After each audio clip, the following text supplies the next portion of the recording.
Essa unidade é dedicada ao estudo da noção de divisibilidade nos inteiros. Iniciaremos o nosso estudo com a apresentação dos números inteiros, as suas operações e a sua ordenação. As operações e a ordenação se interrelacionam através de certas compatibilidades. No entanto, o que caracteriza e diferencia os inteiros de outros conjuntos numéricos, como por exemplo os racionais e os reais, é o princípio da boa ordenação que aqui enunciaremos. Esse princípio, juntamente com as propriedades das operações e da ordenação, formam um sistema completo de axiomas para os inteiros, permitindo deduzir qualquer propriedade desses números, como por exemplo o princípio de indução matemática. Em seguida, apresentaremos a definição de divisibilidade, estabeleceremos as suas propriedades básicas que aplicaremos em várias situações. Nosso objeto de estudo nesse curso é o conjunto dos números inteiros relativos, denotado pela letra Z, munido com as suas operações de adição e multiplicação. Essas operações possuem uma lista de propriedades que detalharemos a seguir. A primeira delas é a comutatividade das operações. Comutatividade da adição nos garante que A mais B é igual a B mais A, e a da multiplicação que A vezes B igual a B vezes A, isto para todos A e B nos inteiros. Associatividade. Expressões do tipo A mais B mais C, A vezes B vezes C, não possuem significado intrínseco no nosso contexto, pois as operações de adição e multiplicação nos inteiros são operações binárias, isto é, elas associam a pares de inteiros um terceiro inteiro, que no caso da adição é denotado desta forma, e no caso da multiplicação é denotado por A vezes B. Portanto, expressões desse tipo são ambíguas. Podemos eliminar essa ambiguidade de duas maneiras diferentes. Por exemplo, no caso da adição, podemos somar A com B e o resultado somar com C, ou se não, somar B com C e o resultado somar com A. E a associatividade me garante que vale a igualdade. Da mesma forma, para a multiplicação, nós temos A vezes B vezes C igual a A vezes B vezes C, para todos A, B, C em Z.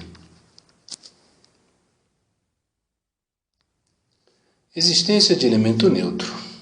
Para a adição, existe o elemento denotado por 0, tal que A mais 0 igual a A, e para a multiplicação, elemento denotado por 1, tal que A vezes 1 igual a A, para todo A em Z. Existência de simétrico. Para cada inteiro A, existe o inteiro B, que será denotado por menos A, pelo fato de ser univocamente determinado por A, tal que A mais B igual a 0, ou seja, A mais menos A igual a 0. Distributividade. Essa expressão significa que nós precisamos primeiro efetuar B mais C e depois o resultado é multiplicado por A. E a distributividade me garante que eu posso fazer isso de outra maneira. Eu posso multiplicar A por B, em seguida multiplicar A por C e somar os resultados. Isso para todos A, B, C em Z. Com a operação de adição e a formação de simétrico, define-se em Z a operação de subtração, onde colocamos A menos B igual à soma de A com o simétrico de B. Essa operação de subtração possui algumas propriedades que citaremos a seguir.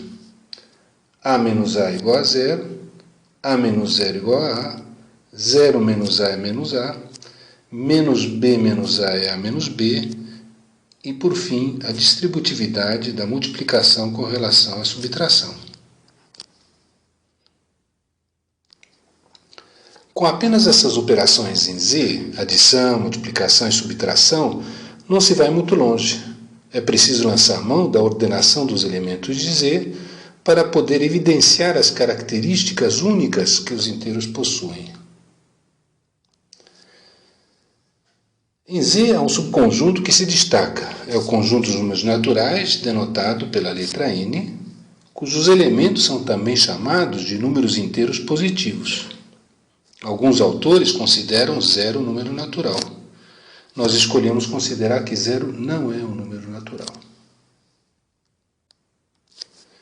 Esse subconjunto N permite ordenar os elementos de Z definindo A menor ou igual a B, se e somente se B menos A pertence a N ou B igual a A.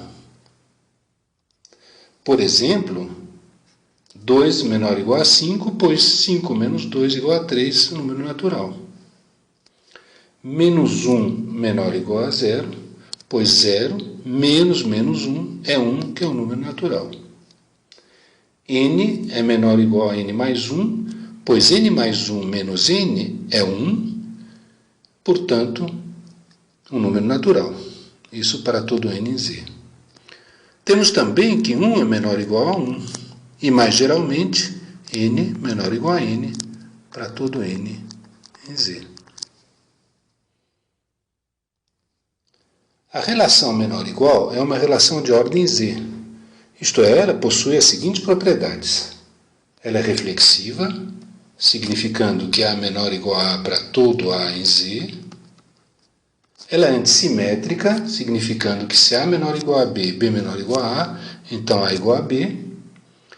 E é transitiva, significando que se A menor ou igual a B, B menor ou igual a C, então A menor ou igual a C, mas para todos A, B, C em Z. Essa relação de ordem Z possui mais 3 propriedades fundamentais. A primeira delas é a totalidade, que diz que dados A e B em Z, uma das propriedades satisfeita, A menor ou igual a B ou B menor ou igual a A. Podendo, em algumas situações, valerem as duas, por exemplo, quando A é igual a B. Segundo, a compatibilidade com as operações. A compatibilidade com a adição me diz que se A menor ou igual a B, então A mais C menor ou igual a B mais C para todo C em Z. E a compatibilidade com a multiplicação me diz que se A menor ou igual a B, então A vezes C menor ou igual a B vezes C para todo C, desta vez em N, não mais em Z. Essa última propriedade não vale nos inteiros. Por exemplo, tomando 2 menor ou igual a 3 e tomando C igual a menos 1, nós vemos que isso não implica que menos 2 menor ou igual a menos 3.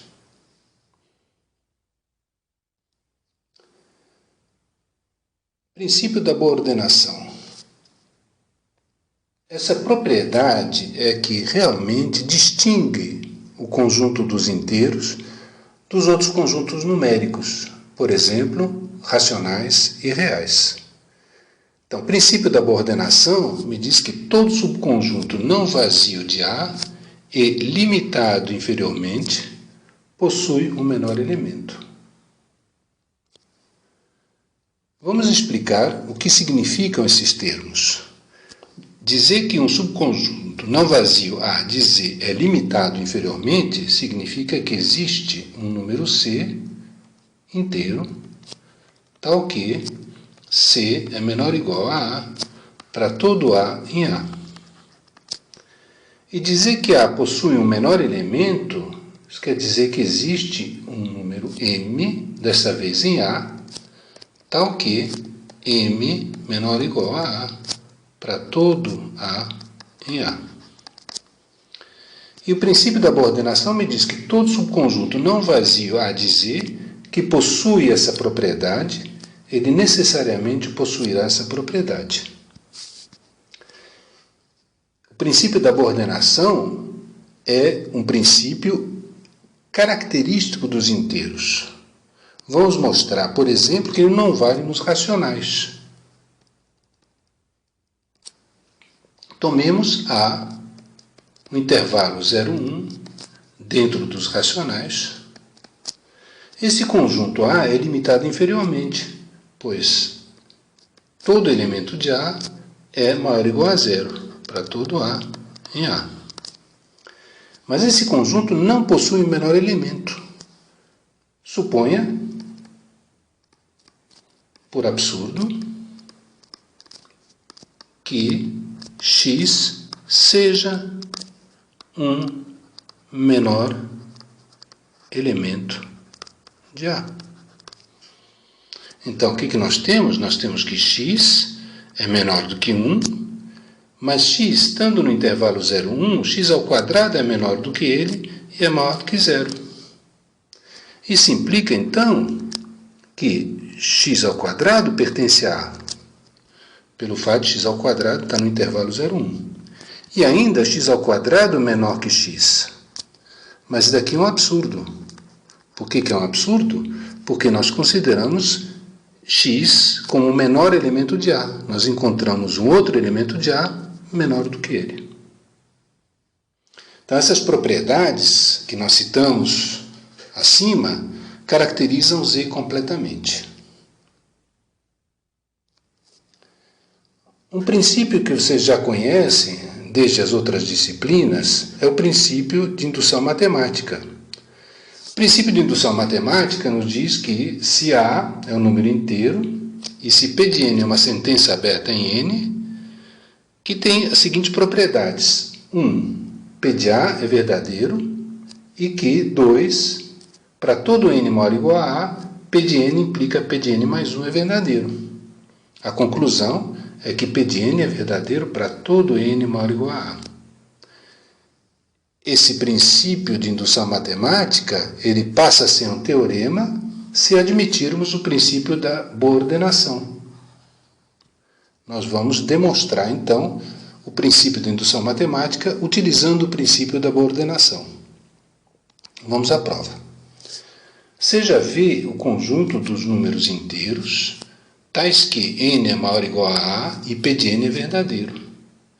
Note que da hipótese 1, tem-se que A pertence a V, porque nós estamos supondo que P de A é verdadeiro. Queremos mostrar que é vazio o seguinte conjunto, F, que é o conjunto dos N em Z, tais que N é maior ou igual a A e P de N é falso. Note que A não pertence a F pelo fato de A pertencer a V. Suponhamos por absurdo que F é não vazio. Logo, sendo limitado inferiormente por A, note que todos os elementos de F são limitados inferiormente por A. Pelo princípio da boa ordenação, temos que F possui um menor elemento B. Esse B, sendo elemento de F, é maior ou igual a A, mas não pode ser igual a A porque A está em V. Portanto, B é maior que A. Portanto, dessa condição, B ser maior que A, temos que B menos 1 é maior ou igual a A, e B menos 1 não está em F pelo fato de B ser o menor elemento de F. Portanto, qualquer elemento menor do que B não está em F. Isso, então, implica que B menos 1 está em V. Se B menos 1 é maior ou igual a A, e B menos 1 não está em F, então ele está em V.